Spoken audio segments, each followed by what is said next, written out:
Assalamualaikum warahmatullahi wabarakatuh. Halo semuanya, perkenalkan nama saya Afif Ahmad Al-Khair, mahasiswa Teknik Pertambangan Universitas Sriwijaya dengan ujung NIM 0006 dari kelas B Kampus Indralaya.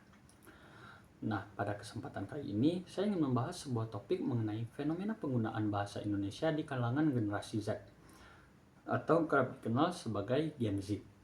Yang dimana topik yang saya bahas kali ini saya tuangkan atau saya tulis ke dalam sebuah esai yang saya beri judul Budak Onyot dan Bahasa yang Tumbuh di Media Sosial.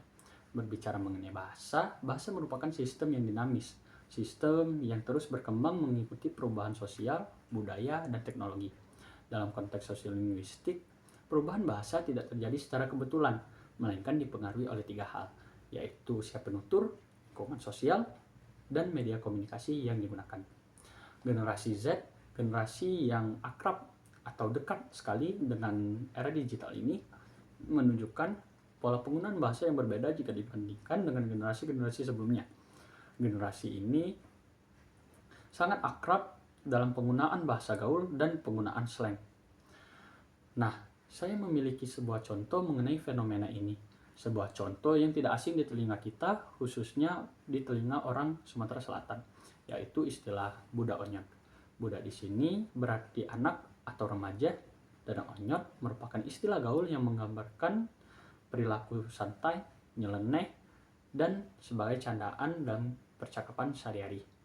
Namun, tidak hanya digunakan dalam percakapan sehari-hari, istilah ini juga populer di konten-konten media sosial, sehingga menjadi penanda identitas kelompok remaja lokal.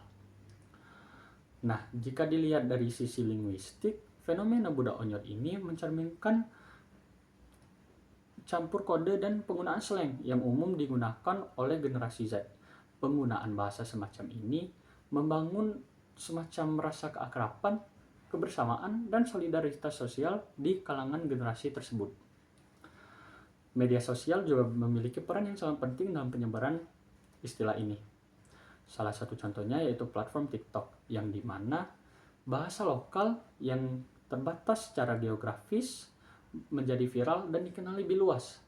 Hal ini menunjukkan kalau media sosial tidak hanya berfungsi sebagai alat komunikasi, melainkan juga alat produksi dan distribusi bahasa.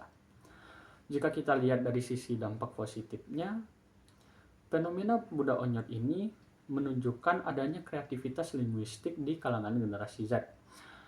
Bahasa daerah tidak ditinggalkan, melainkan diadaptasi agar sesuai dengan penggunaan bahasa di kalangan remaja saat ini.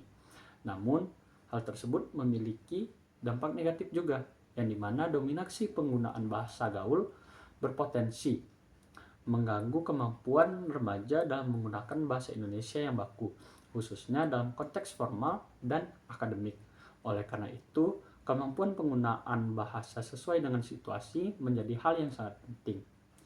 Nah, sebagai penutup, saya memiliki pandangan atau pendapat sebagai penulis, yaitu bahwa fenomena penggunaan bahasa Indonesia di kalangan generasi Z ini, termasuk budak onyot, tidak seharusnya dipandang sebagai penyimpangan, melainkan kreativitas dari adaptasi linguistik bahasa Indonesia. Pendidikan bahasa Indonesia sebaiknya menekankan kesadaran kontekstual, yaitu kemampuan menyadari penggunaan bahasa di situasi formal dan informal. Dengan demikian, generasi muda tetap dapat menunjukkan kreativitas dalam berbahasa tanpa mengubah atau tanpa menyimpang dari kaidah bahasa Indonesia baku dan bahasa Indonesia sebagai bahasa persatuan. Saya rasa cukup mengenai pembahasan saya pada hari ini. Terima kasih telah mendengarkan. Dah.